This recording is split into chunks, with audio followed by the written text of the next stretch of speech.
Η Μαριάννα βρισκόταν στο εξοχικό σπίτι της, στην ήσυχη επαρχιακή πόλη της Νεμέας, εκείνο το ζεστό απόγευμα. Είχε περάσει πολύς καιρός από τότε που είχε δει τον Βασίλη.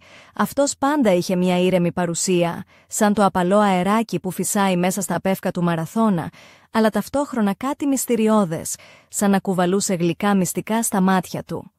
Εκείνη την Κυριακή, ανάμεσα στα γέλια και τις ζωηρές συζητήσεις της παρέας που είχε μαζευτεί στον κήπο, η Μαριάννα ένιωθε πως ήθελε να βρει λίγη γαλήνη. Η φασαρία ήταν διασκεδαστική φυσικά, αλλά η ψυχή της ζητούσε κάτι πιο ήρεμο, πιο απαλό. «Βασίλη», τον φώναξε σκύβοντας κοντά του, καθώς εκείνος σέρβιρε καφέ από την παραδοσιακή καφετιέρα στο τραπέζι. Η φωνή της ήταν χαμηλή, σχεδόν μυστικοπαθής. «Θέλεις να κάνουμε μια βόλτα? Δεν προλάβαμε να μιλήσουμε καθόλου από τότε που ήρθες». Αυτό σήκωσε τα μάτια του, έκπληκτος, αλλά το χαμόγελό του ήταν ακαριαίο. Ήταν ένα από εκείνα τα χαμόγελα που φαίνονται να φωτίζονται από μέσα, σαν η χαρά να προέρχεται από μια βαθιά αληθινή πηγή. Κούνησε το κεφάλι του καταφατικά, αφήνοντας την κούπα στο τραπέζι. «Φυσικά, Μαριάννα, κι εγώ σκεφτόμουν ακριβώς το ίδιο, απλώς δεν ήξερα αν ήθελες να ξεφύγεις από αυτή τη χαρούμενη και θορυβώδη παρέα». «Ακριβώς», γέλασε εκείνη χαμηλόφωνα. «Έλα, ας το εκμεταλλευτούμε πριν το καταλάβει κανείς».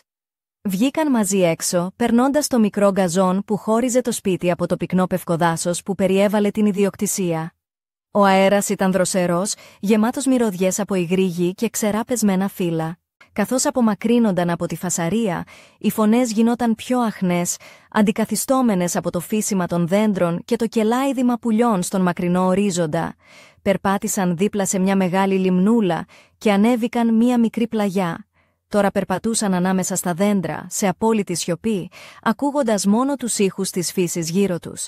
Ο Βασίλης φαινόταν άνετος, αλλά τότε μίλησε με εκείνη την ήρεμη και ζεστή φωνή που πάντα την έκανε να θέλει να ακούει περισσότερο. «Λοιπόν, Μαριάννα, πώς πάει η ζωή σου τελευταία? Μου φαίνεται πως έχουν περάσει αιώνες από την τελευταία φορά που μιλήσαμε». Γύρισε προς το μέρος του, έκπληκτη από την ερώτηση. Όχι επειδή ήταν απροσδόκητη, αλλά επειδή υπήρχε κάτι στον τρόπο που είπε το όνομά της, σαν να είχε βάρος, σαν να ήταν σημαντικό. «Ξέρεις πώς είναι», απάντησε προσπαθώντας να κρατήσει τον τόνο χαλαρό, παρόλο που η καρδιά της χτυπούσε δυνατά. «Δουλειά, φίλοι, οικογένεια, όλα λίγο τρέξιμο. Εσύ, κάνεις τίποτα ενδιαφέρον?» Εκείνος χαμογέλασε, σηκώνοντας ένα φρύδι με παιχνιδιάρικο ύφος. «Ενδιαφέρον. Κοίτα, εξαρτάται τι εννοείς. Πέρασα πολύ χρόνο μελέτη με βιβλία που μάλλον θα τα έβρισκες βαρετά, αστρονομία, αρχαία φιλοσοφία. Αλλά ίσως το πιο ενδιαφέρον ήταν που σκεφτόμουν πόσο ωραία θα ήταν να σε δω ξανά». Τα μάγουλά της άρχισαν να κοκκινίζουν αμέσως και κοίταξε μακριά, προσποιούμενη πως παρατηρεί μια πεταλούδα που πετούσε γύρω τους. Εκείνος είχε αυτόν τον τρόπο να λέει λόγια που θα μπορούσαν να ακουστούν υπερβολικά από άλλους, αλλά από αυτόν φαίνονταν απολύτως φυσικά, αληθινά. Καθώς περπατούσαν, τα μάτια της έπεσαν σε μια μικρή ομάδα από αγριολούλουδα στο χείλος του μονοπατιού. Ήταν λεπτεπίλεπτα και ζωηρά, με πέταλα σε ζεστό κίτρινο χρώμα που έμοιαζαν να εχμαλωτίζουν το φως του απογεύματος. «Περίμενε λίγο», ψιθύρισε, διακόπτοντας τον ήρεμο ρυθμό της βόλτας τους. Πριν προλάβει ο Βασίλης να ρωτήσει γιατί, σκύβοντας απαλά, μάζεψε ένα λουλούδι που φαινόταν πιο ζωντανό από τα άλλα. Με προσοχή, το έφερε στο πρόσωπό της για μία σύντομη στιγμή. Χωρίς να το σκεφτεί πολύ, το σήκωσε και το στερέωσε πάνω από το δεξί αυτί της, ρυθμίζοντάς το να μείνει σταθερό. Όταν γύρισε ξανά προς τον Βασίλη, τον είδε να έχει σταματήσει μερικά βήματα πίσω, παρατηρώντας τη σιωπηλά. Το βλέμμα του ήταν σταθερό, αλλά όχι παρεμβατικό, σαν να απορροφούσε κάθε λεπτομέρεια του στιγμιαίου εκείνου στιγμιότυπου. Χαμογέλασε διακριτικά. «Τι συμβαίνει?» ρώτησε εκείνη μισομπερδεμένη, αγγίζοντας το λουλούδι στα μαλλιά της, σαν να ήθελε να βεβαιωθεί πως ήταν πραγματικά εκεί. «Τίποτα», απάντησε εκείνος, η φωνή του ακόμα πιο απαλή από πριν. Η Μαριάννα ένιωσε μια ντροπή χωρίς λόγο. Χαμογέλασε κι εκείνη, αφήνοντας αυτή την αίσθηση να αιωρείται ανάμεσά τους, καθώς συνέχισαν να περπατούν. Πάντα της άρεσε ο Βασίλης, από παλιά, αλλά ποτέ δεν είχε το θάρρος να το πει. Τώρα όμως ένιωθε πως τα συναισθήματά της άρχιζαν να βγαίνουν σιγά σιγά στην επιφάνεια. Το απαλό αεράκι συνέχιζε να χαϊδεύει τα πρόσωπά τους, ενώ οι λέξεις που πάντα ήθελε να πει αιωρούνταν στον αέρα, διστακτικές, περιμένοντας τη σωστή στιγμή για να απελευθερωθούν. Ήξερε πως αυτό ήταν το σωστό στιγμιότυπο. Βυθισμένη στη γαλήνη της φύσης, με μια σιωπή που αγκάλιαζε κάθε άρρητο σκέψη. Κι όμως η καρδιά της χτυπούσε άτακτα, σαν να ετοιμαζόταν να αντιμετωπίσει κάτι τεράστιο. Γύρισε προς αυτόν, νιώθοντας το βάρος μιας εξομολόγησης που κρατούσε χρόνια. Κοίταξε βαθιά στα μάτια του, ψάχνοντας κάποιο σημάδι ενθάρρυνσης, κάτι που θα της έλεγε πως μπορούσε να συνεχίσει χωρίς φόβο. Και τότε πήρε θάρρος. «Ξέρεις», άρχισε, η φωνή της να τρέμει, αλλά να είναι αποφασιστική. «Ήμουν ερωτευμένη μαζί σου από παλιά». Οι λέξεις βγήκαν σαν ψίθυρος, σαν να φοβόταν να τις ακούσει η ίδια. Το κελάιδισμα των πουλιών σταμάτησε. Ο άνεμος φάνηκε να χάνει τη δύναμή του. Το μόνο που έμενε ήταν ο ήχος της καρδιάς της να πάλεται δυνατά και η έκπληξη στο πρόσωπο του Βασίλη. «Σοβαρά?» ρώτησε, τα μάτια του ανοιχτά από την έκπληξη, αλλά και με κάτι ακόμα, κάτι που δεν μπορούσε να προσδιορίσει ακριβώς. Ίσως περιέργεια, γοητεία ή ίσως ανακούφιση. «Ναι», απάντησε τελικά με σταθερότητα στη φωνή της, «αλλά ποτέ δεν είχα το θάρρος να στο πω. Τότε ήμουν ανώριμη, ντροπαλή, χωρίς αυτοπεποίθηση και νόμιζα ότι δεν θα σε ενδιέφερε καν». Εκείνος εισπώνησε ελαφρώς το μέτωπο, σαν να σκέφτονταν τα λόγια της. Μετά, με ένα γλυκό χαμόγελο, είπε «Φυσικά και θα με ενδιέφερε, πάντα ήσουν μαγευτική». Οι λέξεις αυτές ήταν σαν βάλσαμο, αλλά ταυτόχρονα έφεραν μία άλλη αμφιβολία στην επιφάνεια. «Αλλά ποτέ δεν έδειχνες τίποτα», μουρμούρισε, κοιτώντας το χώμα όπου μικρά φύλλα κουνιόντουσαν με τον άνεμο. «Και εσύ ούτε εσύ», απάντησε εκείνος με χαμηλή και ειλικρινή φωνή. Κάνανε παύση απορροφώντας αυτό που υπόθηκε. Είχε δίκιο. Όλα αυτά τα χρόνια περίμενε να δει μία κίνηση από εκείνον, κάποιο σημάδι που να επιβεβαιώνει αυτό που επιθυμούσε. Αλλά μήπως και εκείνος περίμενε κάτι από εκείνη. Η σκέψη αυτή της προκάλεσε ανάμεικτα συναισθήματα ενοχής και κατανόησης. «Έχεις δίκιο», συμφώνησε, «αλλά πάντα ήμουν κοντά σου. Έπιανα κουβέντα και τέτοια πράγματα». «Συγγνώμη, αλλά τότε ήμουν πολύ άπειρη και χαζή για να καταλάβω τίποτα», ολοκλήρωσε, σηκώνοντας το βλέμμα της για να τον κοιτάξει ξανά. Εκείνος την κοίταξε στα μάτια και χαμογέλασε. Αυτό το γνήσιο χαμόγελο που πάντα την έκανε να νιώθει ασφαλής, έκανε ένα βήμα προς το μέρος της, μειώνοντας την απόσταση. «Ίσως ήμασταν άπειροι και οι δύο», είπε εκείνη, η φωνή της απαλή όπως ο θρώισμα των φίλων γύρω τους. «Αλλά τώρα είμαστε εδώ και μπορούμε να κάνουμε αλλιώς, σωστά». Ένα κύμα ζεστασιάς ανέβηκε στο πρόσωπό της, αλλά αυτή τη φορά δεν ήταν ντροπή.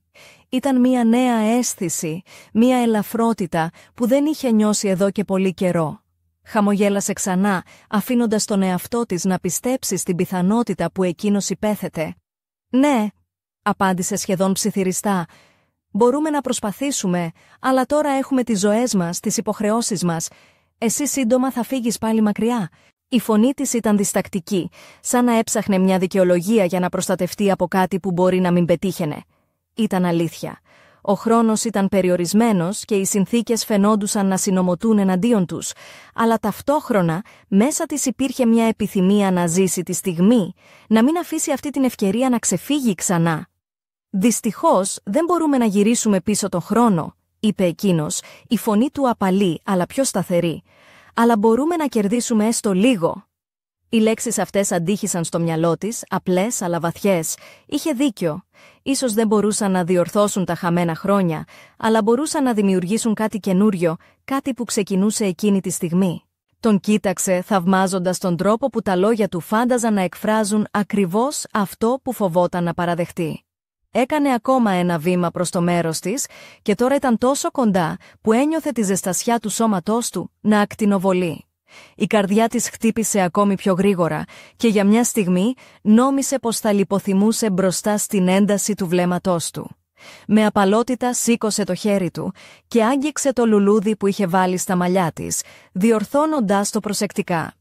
«Πάντα ήσουν ξεχωριστή για μένα, Μαριάννα», ψιθύρισε, τα μάτια του καρφωμένα στα δικά της. «Ακόμα και όταν δεν το καταλαβαίναμε καλά». «Ποτέ δεν σταμάτησα να σκέφτομαι εσένα», ομολόγησε εκείνη, η φωνή της σχεδόν ακατάληπτη, αλλά γεμάτη συναίσθημα. Και τότε, χωρίς προειδοποίηση, έφερε τα χέρια του στο πρόσωπό της, κρατώντας το με τρυφερότητα, και έγειρε αργά προς το μέρος της. Και τότε συνέβη, τα χείλη τους ενώθηκαν απαλά και διστακτικά αρχικά, σαν να φοβόταν να σπάσουν τη μαγεία της στιγμής, αλλά γρήγορα το φιλί έγινε πιο βέβαιο, πιο σίγουρο, άλλωστε το ήθελε εξίσου πολύ όσο και εκείνος. Ήταν ένα φιλί γεμάτο αναμνήσεις που δεν ζήθηκαν, μυστικά φυλαγμένα για χρόνια, αμίλητες υποσχέσεις. Έκλεισε τα μάτια, παραδιδόμενη ολοκληρωτικά σε αυτή την αίσθηση, νιώθοντας κάθε χτύπο της καρδιάς της να πάλεται σε αρμονία με τη δική του, σαν αυτό το μοναδικό φιλί να μπορούσε να απαλύνει όλα τα χρόνια της αναμονής. Όταν τελικά απομακρύνθηκε, κρατώντας το πρόσωπό του κοντά στο δικό της, άνοιξε αργά τα μάτια, συναντώντας τη ζεστή λάμψη των καστανών του ματιών. Δεν χρειάστηκε να πουν τίποτα. Οι λέξεις είχαν ήδη υποθεί μέσα από εκείνο το φιλί. «Δεν έχει σημασία τι θα γίνει μετά», ψιθύρισε το μέτωπό του να ακουμπά στο δικό της. «Αυτή η στιγμή είναι αληθινή». Την άφησε άφωνη, ανίκανη να διαμορφώσει μια λογική απάντηση. Το μόνο που μπορούσε να κάνει ήταν να νιώσει, να απορροφήσει κάθε δευτερόλεπτο αυτής της νέας σύνδεσης. Τα μάτια του έλαμπαν διαφορετικά τώρα, όχι πια μόνο ήρεμα, αλλά ζωηρά. «Είσαι ακόμα τόσο όμορφη, πάντα ήσουνα», της είπε. «Και εσύ», απάντησε εκείνη. Χαμογέλασε, αλλά αυτή τη φορά ήταν ένα πιο καθαρό, πιο αργό χαμόγελο, σαν να κάθε δευτερόλεπτο να είχε περισσότερη αξία από πριν. Υπήρχε μια αρμονία δύσκολη να εξηγηθεί. Η άβρα γύρω τους ξανά γίνε απαλή, το αεράκι κουνώντας τα δέντρα. Και εκεί, μέσα στο δάσος, ανάμεσα σε αγριολούλουδα και μακριές σκιές του δειλινού, φαινόταν σαν ο κόσμος ολόκληρος να είχε σταματήσει μόνο για να τους αφήσει χώρο. Αυτός την φίλησε ξανά. Αυτή τη φορά ήταν διαφορετικό, πιο βαθύ, με μία συγκρατημένη γλύκα, σαν να φοβόταν να βιαστεί. Και εκείνη επέτρεψε στον εαυτό της, σε κάθε κίνηση, σε κάθε ανάσα, να ζήσει τα συναισθήματα που είχε φυλάξει τόσο καιρό. Τον κοίταξε προσεκτικά, σαν να ήταν ένας σπάνιος πίνακας, κάτι που είχε ονειρευτεί 1000 φορές. Στηρίχθηκε σε έναν παχύ κορμό δέντρου πίσω της για να κρατήσει την ισορροπία της. Ένιωθε να αιωρείται, ελαφριά, σαν να είχε λυθεί από κάτι βαρύ που κουβαλούσε χρόνια. Ο Βασίλης ήταν ακόμα κοντά. Το βλέμμα του διέσχιζε το δικό της βαθιά, σαν να ξανάγραφε κάθε ανάμνηση με αυτή τη νέα πραγματικότητα. Ένιωθε τον χρόνο να κυλάει αργά, σαν χρυσαφένιο μέλι να πέφτει από ένα βάζο στον ήλιο. Κάθε δευτερόλεπτο φαινόταν στιγμιαίο και ιερό. «Δεν άλλαξες», είπε χαμηλόφωνα, σχεδόν στον εαυτό του. «Κι εσύ είσαι η ίδια». «Ναι», απάντησε εκείνη χαμογελώντας με τα μάτια. Εκείνος γέλασε, ένας σύντομος και γλυκός ήχος που πάλεται στον αέρα ανάμεσά τους. Πάντα ήταν προσεκτικός, σεβαστικός, σαν να φοβόταν να χαλάσει κάτι εύθραυστο αλλά πολύτιμο. «Ονειρεύτηκα αυτή τη στιγμή πολλές φορές», ομολόγησε με βραχνή φωνή γεμάτη συναίσθημα. «Με εσένα, αλλά μετά ξυπνούσα με το σφίξιμο στην καρδιά, σαν να είχα χάσει κάτι που ίσως ποτέ δεν υπήρξε στα αλήθεια». Η φωνή της κόπηκε. Ήθελε να πει τόσα για τις νύχτες που τον σκεφτόταν κοιτάζοντας τα αστέρια, για τα τραγούδια που της θύμιζαν εκείνον, για το πώς ακόμα και μετά από τόσο καιρό ο απλός ήχος του γέλιου του της προκαλούσε ρίγη, αλλά οι λέξεις τώρα φάνταζαν πολύ μικρές. «Κι εγώ περίμενα», ψιθύρισε σιωπηλά, μυστικά, νομίζοντας πως ίσως τα είχε φανταστεί όλα, πως ίσως εκείνος δεν τη θυμόταν όπως εκείνη τον θυμόταν. Έφερε το χέρι του στο δικό της. Τα χέρια του ήταν σφιχτά, αλλά τώρα έτρεμαν ελαφρώς. «Είμαι εδώ», ψιθύρισε. «Κι αυτό μετράει». Ήταν σαν οι ψυχές τους, μετά από χρόνια απομάκρυνσης, να αναγνώριζαν η μία την άλλη ξανά.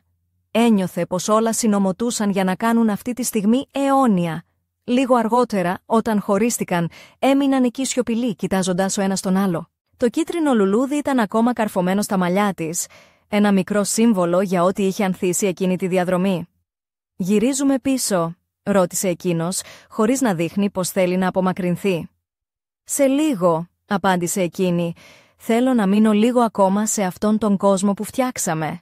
Κούνησε καταφατικά, σφίγγοντας το χέρι της. Και εκεί, ανάμεσα σε παλιές ρίζες και καινούρια φύλλα, ήξερε πως δεν είχε σημασία τι θα ερχόταν, ούτε η απόσταση, ούτε ο χρόνος, ούτε οι υποχρεώσεις. Κάτι αληθινό είχε γεννηθεί εκείνη την ημέρα. Δεν ήταν το τέλος μιας αναμονής, αλλά η αρχή κάτι που ίσως πάντα έπρεπε να ήταν. Λίγο πριν ξεκινήσουν να επιστρέφουν, της έδωσε το μικρό λουλούδι που είχε στα μαλλιά της. «Κράτα το», της είπε. «Είναι για σένα». Ο Βασίλης την κοίταξε έκπληκτος, με ένα διστακτικό χαμόγελο στα χείλη. «Νομίζω πως είναι η πρώτη φορά που παίρνω κάτι τέτοιο». Έπιασε το χέρι του, βάζοντας προσεκτικά το λουλούδι εκεί. «Να το φυλάς σαν ανάμνηση από μένα, και αν αυτό το λουλούδι μαραθεί, να ξέρεις πως η αγάπη μου για σένα ποτέ». Το απόγευμα έπεφτε σιγά σιγά πάνω στα πεύκα και μία ανεπαίσθητη σκιά πέρασε από τα μάτια του Βασίλη, σαν να κρατούσε ένα μυστικό που δεν είχε ακόμα αποκαλύψει. Και εκείνη η σκιά ήταν η υπόσχεση για κάτι που θα έπρεπε να περιμένουν να ανακαλύψουν στο επόμενο κεφάλαιο της ιστορίας τους. Η Μαριάννα φορούσε ένα αέρινο φόρεμα σε απαλό σιέλ χρώμα που αγκάλιαζε διακριτικά τη μέση της, αφήνοντας τους ώμους της ελαφρώς γυμνούς κάτω από το φως του απογεύματος. Τα πέδιλα με λεπτά λουράκια ανέδικαν τα καλοσχηματισμένα της πόδια, ενώ το χρυσό βραχιόλι που τυλιγόταν γύρω από τον καρπό της γυάλιζε κάθε φορά που κουνιόταν. Τα μαλλιά της, λαμπερά και κυματιστά, έπεφταν ατιμέλητα στην πλάτη της, με το κίτρινο λουλούδι να ξεχωρίζει σαν μικρό φως πάνω από το δεξί αυτί της. Ο Βασίλης, με το σκούρο πουκάμισο ανοιχτό στον λαιμό και τα τζιν παντελόνια του να δείχνουν ατιμέλητα κομψά, την παρακολουθούσε με ένα βλέμμα γεμάτο θαυμασμό και μια αδιόρατη ανυπομονησία. Το χαμόγελο που έπαιζε στα χείλη του ήταν εκείνο του άντρα, που ξέρει πως κάθε στιγμή μπορεί να γίνει αποφασιστική, αλλά ταυτόχρονα θέλει να την απολαύσει με κάθε κομμάτι της ψυχής του. Περπατούσαν αργά μέσα στο πυκνό πευκοδάσος της Νεμαίας, όπου τα φύλλα στα δέντρα χόρευαν με τον αέρα σαν να ήθελαν να τους ευχηθούν καλά. Η μυρωδιά του πεύκου και της υγρασίας γέμιζε τη μύτη τους, ενώ τα βήματά τους άφηναν απαλά ίχνη στο χώμα, σαν να μην ήθελαν να διαταράξουν την ησυχία της φύσης. Ξαφνικά ο Βασίλης σταμάτησε και γύρισε προς τη Μαριάννα, τα μάτια του σκοτεινά και βαθιά σαν τον σαρονικό κόλπο τη νύχτα. «Ξέρεις, πάντα πίστευα πως οι άνθρωποι είναι σαν τα δέντρα», είπε με μια φωνή που έμοιαζε να ψιθυρίζει μυστικά. «Χρειάζονται χρόνο για να ριζώσουν, αλλά όταν το κάνουν δεν τους σταματά τίποτα». Η Μαριάννα γέλασε ελαφρά, το γέλιο της σαν μουσική που έσπαγε τη σιωπή.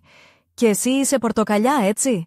ρώτησε πονηρά, δείχνοντας τα χέρια του που είχαν μικρές γρατζουνιές από τα πεύκα.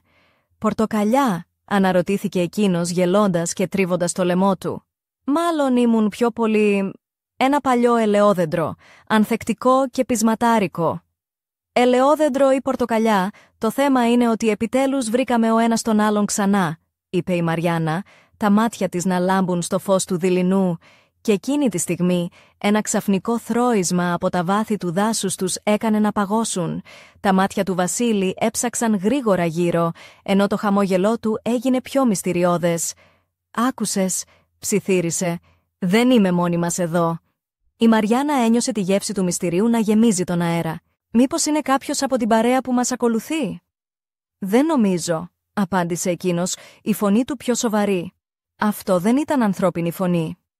Η αναπνοή τους έγινε πιο βαριά, καθώς η ατμόσφαιρα γύρω τους γέμισε μία αόρατη ένταση.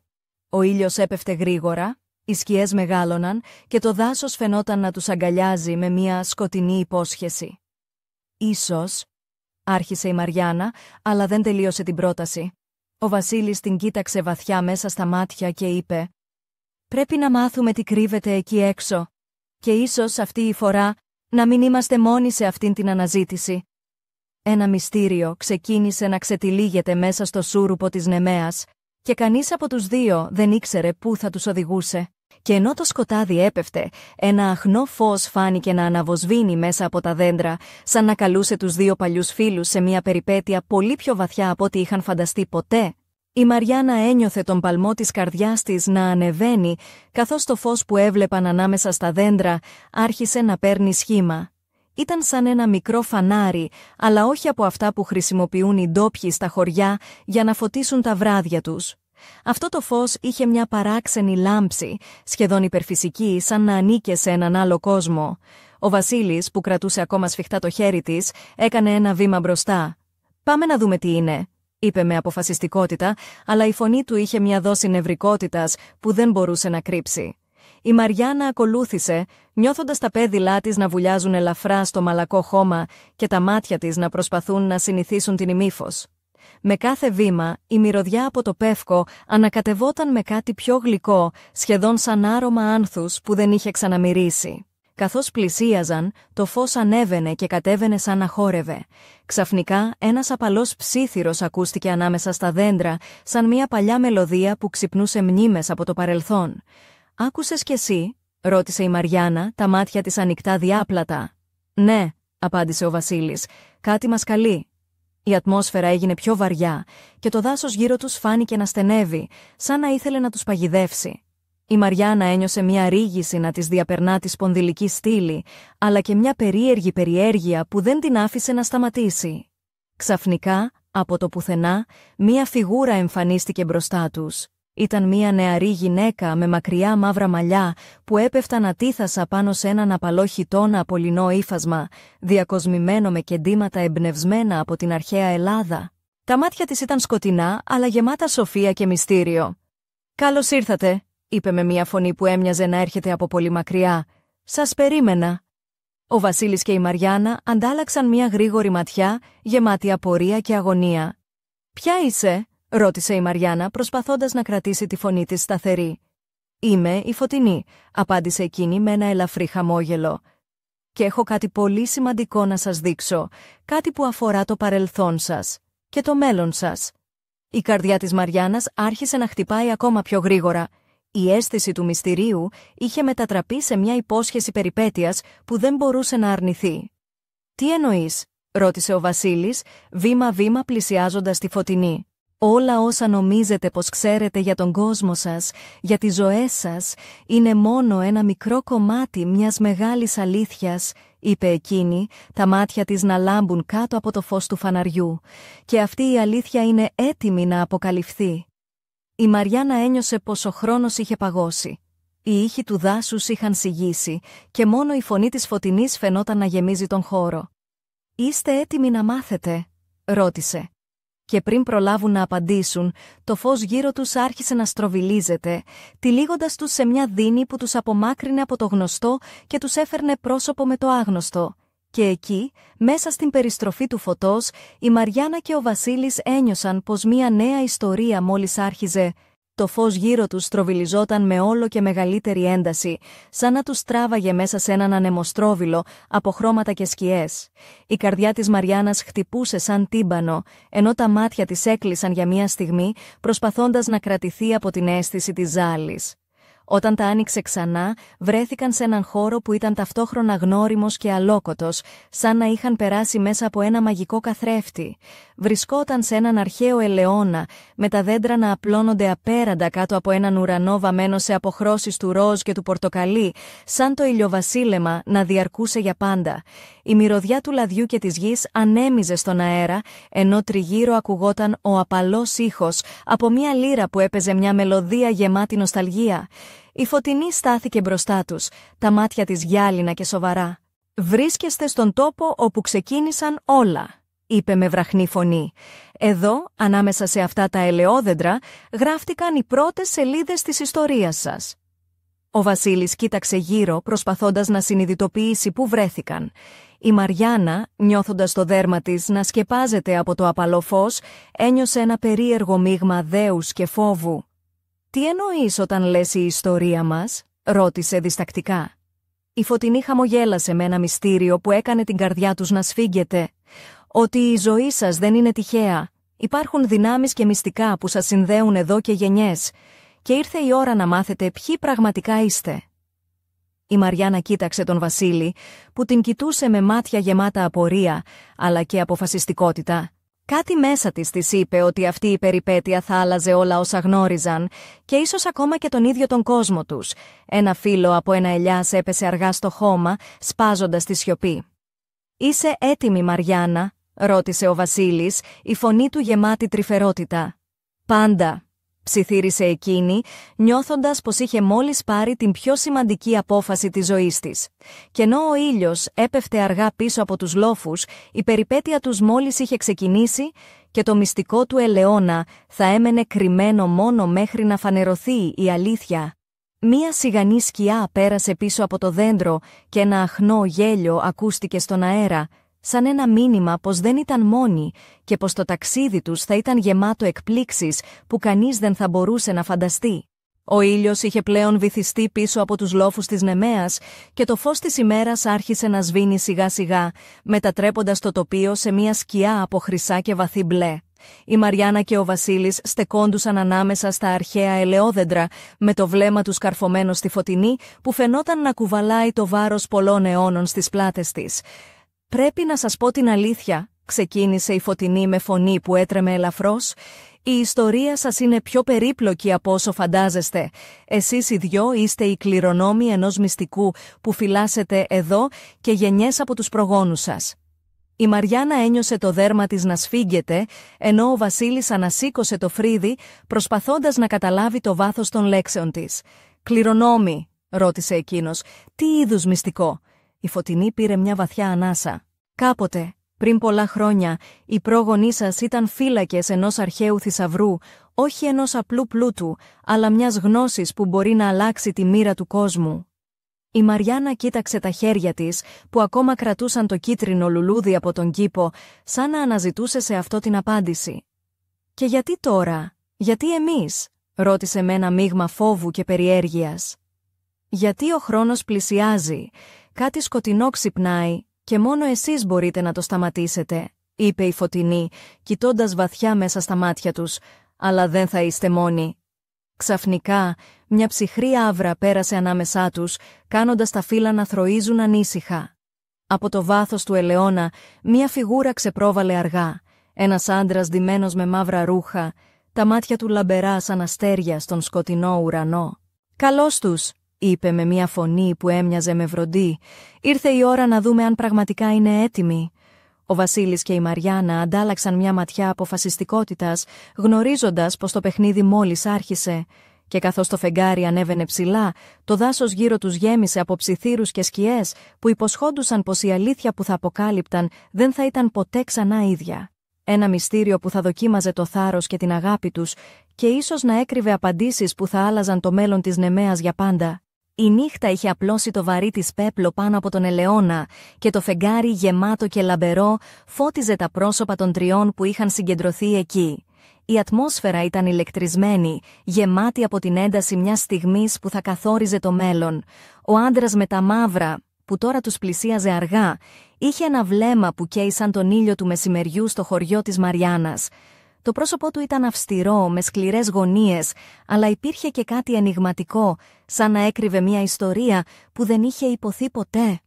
«Το όνομά μου είναι Νικόλαος», ανακοίνωσε, η φωνή του βαθιά και γεμάτη βαρύτητα.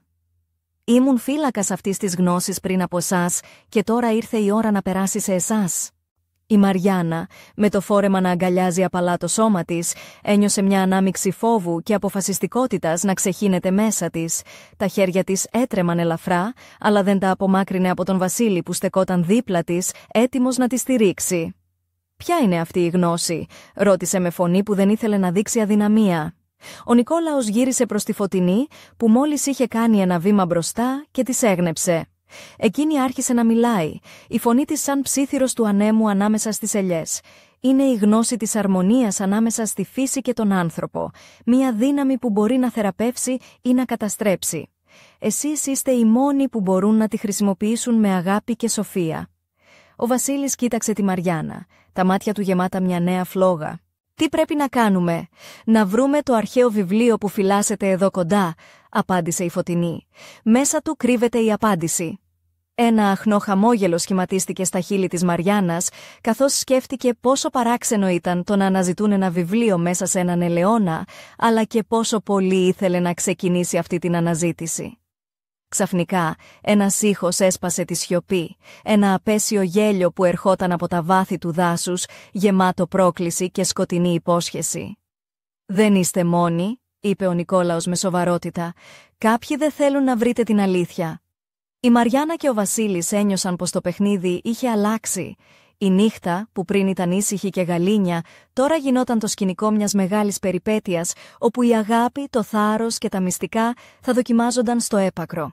Και καθώς οι σκιές μεγάλωναν, μια νέα δύναμη ξυπνούσε στον ελαιώνα της Νεμέας. Μια δύναμη που κανείς δεν ήξερε πού θα τους οδηγούσε. Το ταξίδι μόλις είχε αρχίσει. Το σκοτάδι πύκνωνε γύρω τους, ενώ ο ψίθυρος του ανέμου ανάμεσα στα ελαιόδεντρα έμοιαζε να μεταφέρει μυστικά από παλιά χρόνια. Η Μαριάννα αισθάνθηκε το δέρμα της να ανατριχιάζει, όχι από το κρύο, αλλά από την ένταση που γέμιζε την ατμόσφαιρα. Το φόρεμά της, ελαφρύ και ρέον, φαινόταν να λάμπει απαλά κάτω από το ασημένιο φως του φεγγαριού, ενώ τα μακριά της μαλλιά κυμάτιζαν σαν κύματα σε ήρεμη θάλασσα. Τα χείλη της ήταν ελαφρώς υγρά, σαν να περίμεναν να εκφράσουν κάτι που είχε μείνει κρυφό για πολύ καιρό. Ο Βασίλης δίπλα της, με το πουκάμισο ξεκούμποτο στο πάνω μέρος, ανέδειξε τους δυνατούς του ώμους και το στήθος που φαινόταν να ανασένει βαθιά. Τα μάτια του ήταν καρφωμένα μπροστά, γεμάτα αποφασιστικότητα αλλά και μια απροσδιόριστη ανησυχία, σαν να ήξερε πως το επόμενο βήμα θα ήταν καθοριστικό. Ο Νικόλαος προχώρησε μπροστά, τα βήματά του βαριά και σταθερά πάνω στο μαλακό χώμα. «Το αρχαίο βιβλίο βρίσκεται σε μια σπηλιά στα όρια του ελαιώνα», είπε με βαρύ τόνο.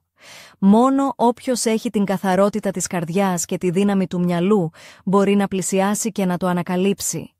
Η Μαριάννα κοίταξε τον Βασίλη και χαμογέλασε ελαφρώς. «Φαίνεται πως έχουμε δουλειά». Καθώς προχωρούσαν, το φεγγάρι φώτιζε τον δρόμο τους μέσα στο δάσος, δημιουργώντας μακριές σκιές που έμοιαζαν να χορεύουν γύρω τους. Τα φύλλα τριγύρω θροίζαν με κάθε τους βήμα, σαν να ψιθύριζαν ιστορίες από τα βάθη του χρόνου. Ξαφνικά, η Μαριάννα ένιωσε κάτι να αγγίζει απαλά τον ώμο της. Γύρισε και είδε τη Φωτεινή να τους ακολουθεί σιωπηλά, τα μάτια της γεμάτα σοφία και μια ανεξιχνία στη θλίψη. «Προσοχή», ψιθύρισε, «δεν είστε μόνοι σε αυτή τη διαδρομή. Υπάρχουν δυνάμεις που θα προσπαθήσουν να σας σταματήσουν». Ο Βασίλης έσφιξε το χέρι της και της είπε με ένα χαμόγελο που κρύβει τόλμη, «Τότε καλύτερα να είμαστε έτοιμοι να τους αντιμετωπίσουμε». Καθώς πλησίαζαν στην είσοδο της σπηλιάς, μια μυστηριώδης λάμψη φάνηκε μέσα στο σκοτάδι, σπάζοντας την απόλυτη σιωπή. Η καρδιά της Μαριάννας χτύπησε πιο γρήγορα και τα μάτια της έλαμψαν με μια αποφασιστικότητα που την έκανε να νιώθει πιο δυνατή από ποτέ. Και ενώ το σκοτάδι της νύχτας τους αγκάλιαζε, ένα αόρατο χέρι φαινόταν να τραβάει το πέπλο του μυστηρίου πιο μακριά, αποκαλύπτοντας πως αυτή η περιπέτεια δεν ήταν απλώς μια αναζήτηση γνώσης, ήταν η αρχή μιας μοίρας γραμμένης στα αστέρια της Νεμέας. Και εκεί, μέσα στη σπηλιά, το πρώτο κεφάλαιο ενός άγνωστου μύθου περίμενε να γραφτεί. Η είσοδος της σπηλιάς ξεπρόβαλε σαν σκοτεινή πληγή μέσα στον ελαιώνα, τα βράχια της υγρά και καλυμμένα με απαλό πράσινο βρύο. Η Μαριάννα πάτησε προσεκτικά στο παγωμένο χώμα, το φόρεμά της να αγκαλιάζει απαλά τις καμπύλες της, ενώ τα λεπτά λουράκια των δερμάτινων σανδαλιών της άφηναν ίχνη στο χώμα. Ο Βασίλης ακολουθούσε από κοντά, με το πουκάμισό του να έχει σηκωθεί ελαφρά από το ζεστό αεράκι που περνούσε μέσα από τα δέντρα. Μέσα στη σπηλιά, το φως από τον φεγγίτη της εισόδου χοροπηδούσε πάνω στους τοίχους, αποκαλύπτοντας αρχαία σύμβολα χαραγμένα στο πέτρωμα, κύκλους, τρίγωνα και περίπλοκα μοτίβα που θύμιζαν αρχαία ελληνικά μυστικά. Η ατμόσφαιρα ήταν βαριά, γεμάτη από την ενέργεια αιώνων που περίμενε να ξυπνήσει. Η Φωτεινή στάθηκε λίγο πιο πίσω, τα μαύρα μακριά μαλλιά της να πέφτουν σαν κύμα επάνω στον λευκό χιτώνα της και τα μάτια της να λάμπουν με μια εσωτερική φλόγα. «Εδώ φυλάσσεται η γνώση που ψάχνετε», είπε με βραχνή φωνή. «Αλλά προσοχή, η αλήθεια που θα βρείτε μπορεί να είναι πιο δυνατή από ό,τι αντέχετε». Ο Βασίλης κοίταξε τη Μαριάννα με ένα βλέμμα γεμάτο έρωτα και αποφασιστικότητα. «Ό,τι κι αν είναι, θα το αντιμετωπίσουμε μαζί». Προχώρησαν πιο βαθιά στη σπηλιά, τα βήματά τους αργά και προσεκτικά, ενώ η ψύχρα αγκάλιαζε τα κορμιά τους. Ξαφνικά, σε μία γωνιά, ένας παλιός ξύλινος κασέας στεκόταν μισάνυχτος, καλυμμένος με σκόνη και αραχνιασμένα μοτίβα. Μέσα του ξεχώριζαν φύλλα παλιού περγαμηνού και ένα βιβλίο με δερμάτινο εξώφυλλο, διακοσμημένο με χρυσά γράμματα. Η Μαριάννα άπλωσε το χέρι της, οι δάχτυλοί της να τρέμουν ελαφρά καθώς άγγιζε το εξώφυλλο. Ήταν ζεστό, σχεδόν ζωντανό, σαν να πάλεται με μια δική του ενέργεια. «Αυτό είναι», ψιθύρισε η Φωτεινή, «το βιβλίο των φυλάκων». Καθώς το άνοιξαν, οι σελίδες ξεδίπλωσαν αρχαία κείμενα γραμμένα σε μια γλώσσα που θύμιζε σαν τα αρχαία ελληνικά, αλλά και κάτι πιο μυστηριώδες, Σύμβολα που έμοιαζαν να ζωντανεύουν κάτω από το φως της λάμπας που είχε φέρει ο Νικόλαος. Ξαφνικά ένα κύμα ζεστασιάς τους τύλιξε και μια φωνή σαν ψίθυρος ακούστηκε γύρω τους, σαν να ξυπνούσε μια αρχαία δύναμη μέσα από τις σελίδες του βιβλίου. Η Μαριάννα έκλεισε τα μάτια, νιώθοντας την ενέργεια να διαπερνά κάθε κύτταρό της. Ο Βασίλης τη στήριζε απαλά, ενώ η Φωτεινή παρακολουθούσε σιωπηλή, σαν να περίμενε το επόμενο βήμα. Έξω από τη σπηλιά, τα φύλλα των ελαιόδεντρων σάλευαν με έναν ανεξήγητο τρόπο, σαν να χόρευαν σε έναν ρυθμό που μόνο εκείνοι μπορούσαν να ακούσουν. Και καθώς η νύχτα βάθαινε, η αλήθεια που έκρυβε το βιβλίο άρχισε να ξετυλίγεται, μια αλήθεια που θα άλλαζε για πάντα τη ζωή της Μαριάννας, του Βασίλη και ολόκληρης της Νεμαίας. Μα κάπου, βαθιά μέσα στο δάσος, μία σκοτεινή φιγούρα χαμογέλασε πονηρά. Ο χρόνος για το κρυφό παιχνίδι μόλις είχε τελειώσει και το μεγάλο μυστήριο μόλις είχε αρχίσει. Το φως από τη λάμπα που κρατούσε ο Νικόλαος τρεμόπαιζε πάνω στις σελίδες του αρχαίου βιβλίου, αποκαλύπτοντας στίχους γραμμένους με μελάνι που φάνταζε να αναβλύζει από τον ίδιο τον χρόνο. Η φωνή της Φωτεινής, απαλή αλλά γεμάτη βεβαιότητα, αντίχησε μέσα στη σπηλιά. Αυτές οι γραφές περιέχουν τα μυστικά της ισορροπίας ανάμεσα στο φως και το σκοτάδι, στην αγάπη και τον φόβο. Είναι η γνώση που μπορεί να σώσει ή να καταστρέψει όσα αγαπάτε. Η Μαριάννα ένιωσε το βλέμμα του Βασίλη να καρφώνεται πάνω της, γεμάτο υποστήριξη και θάρρος. Το χέρι του βρήκε το δικό της, σφίγγοντας το απαλά. Η ατμόσφαιρα ήταν φορτισμένη, σαν ο χρόνος να είχε παγώσει γύρω τους. Ξαφνικά, ένας δυνατός θόρυβος ακούστηκε από την είσοδο της σπηλιάς, σαν κάποιο βαρύ αντικείμενο να είχε πέσει. Όλοι γύρισαν έντρομοι, καθώς μια σκιά γλιστρούσε ανάμεσα στα δέντρα. Η καρδιά της Μαριάννας χτύπησε δυνατότερα, αλλά το βλέμμα της ήταν σταθερό. «Ήρθαν», ψιθύρισε ο Νικόλαος. «Οι αντίπαλοι που θέλουν να κρατήσουν αυτή τη γνώση θα κάνουν τα πάντα για να σας σταματήσουν». Η Φωτεινή έβγαλε από τον χιτώνα της ένα μικρό φυλαχτό, σκαλισμένο με αρχαία σύμβολα. Το έδωσε στη Μαριάννα λέγοντας «Αυτό θα σε προστατεύει, πρέπει να το φορέσεις». Η Μαριάννα κρέμασε το φυλαχτό στο λαιμό της, νιώθοντας μια απροσδόκητη ζεστασιά να την διαπερνά. Ο Βασίλης την κοίταξε με ένα χαμόγελο που έκρυβε μια υπόσχεση «Ό,τι κι αν γίνει, δεν θα σε αφήσω ποτέ». Ξαφνικά, οι σκιές ανάμεσα στα δέντρα άρχισαν να πλησιάζουν και φωνές γεμάτες απειλή γέμισαν το χώρο. Η νύχτα μετατράπηκε σε πεδίο μάχης, όπου η αγάπη και το θάρρος θα δοκιμάζονταν στα άκρα. Καθώς τα πρώτα βήματα της σύγκρουσης ακούγονταν, μία φλόγα άναψε μέσα στην καρδιά της Μαριάννας, η φλόγα της ελπίδας και της αποφασιστικότητας. Η περιπέτεια μόλις είχε φτάσει στο κρίσιμο της σημείο και κανείς δεν ήξερε πώς θα τελείωνε αυτή η νύχτα με τις σκιές. Στο επόμενο επεισόδιο η αλήθεια θα αποκαλυφθεί και οι ήρωες θα κληθούν να αντιμετωπίσουν το πιο σκοτεινό τους φόβο. Το σκοτάδι είχε πλέον κατακλείσει τον ελαιώνα και οι σκιές ανάμεσα στα δέντρα κινούνταν σαν ζωντανά πλάσματα. Η Μαριάννα ένιωσε την καρδιά της να χτυπά δυνατά, αλλά το φυλαχτό στο λαιμό της έλαμπε απαλά, σαν μικρό φως μέσα στο σκοτάδι. Ο Βασίλης στεκόταν δίπλα της, η ανάσα του συγχρονισμένη, τα μάτια τους γεμάτα αποφασιστικότητα. Οι φωνές των αντιπάλων πλησίαζαν γρήγορα και μέσα από τα πυκνά κλαδιά εμφανίστηκαν μορφές ντυμένες με μαύρα, μάσκες σκέπαζαν τα πρόσωπά τους και τα μάτια τους έκαιγαν με επιθετικότητα. Ο Νικόλαος τράβηξε ένα παλιό ξύφος από το ζωνάρι του, ενώ η Φωτεινή σχημάτισε με τα χέρια της μία αρχαία χειρονομία και ο αέρας γύρω τους φάνηκε να πυκνώνει. «Μην φοβάστε», ψιθύρισε η Φωτεινή. «Η γνώση που κουβαλάτε δεν είναι μόνο δύναμη, είναι και προστασία». Η μάχη ξέσπασε με αστραπιαία ταχύτητα. Τα ξύφη συναντήθηκαν με ήχο μεταλλικού χτυπήματος και οι σκιές γύρω τους γέμισαν από φως και σκοτάδι που πάλευαν για κυριαρχία. Η Μαριάννα ένιωσε τη ζεστασιά του Βασίλη να την κρατά σταθερή, ενώ εκείνη επικεντρωνόταν στο φυλαχτό που κρέμονταν στο στήθος της. Μία λάμψη ξαφνική φώτισε τη σπηλιά και μία αρχαία φωνή αντίχησε μέσα τους. Η αγάπη και το θάρρος είναι οι πραγματικές δυνάμεις που θα σας οδηγήσουν. Η μάχη κορυφώθηκε και η ομάδα των αντιπάλων άρχισε να υποχωρεί, νιώθοντας τη δύναμη που εκπέμπαν οι τρεις φίλοι. Το φεγγάρι φώτιζε τώρα πιο λαμπρά, σαν να επεφημούσε τη νίκη τους.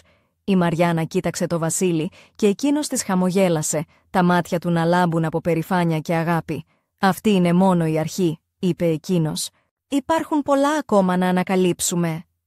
Και καθώς η νύχτα υποχωρούσε μπροστά στην αυγή, μια νέα ελπίδα γεννιόταν στην καρδιά της Νεμέας, μια ελπίδα που θα έφερνε φως ακόμα και στις πιο σκοτεινές γωνιές. Μακριά από εκεί, μέσα στη σιωπή του δάσους, μια αόρατη παρουσία παρακολουθούσε χαμογελώντας πονηρά. Το παιχνίδι μόλις είχε γίνει πιο συναρπαστικό και το μυστήριο βαθύτερο από ποτέ.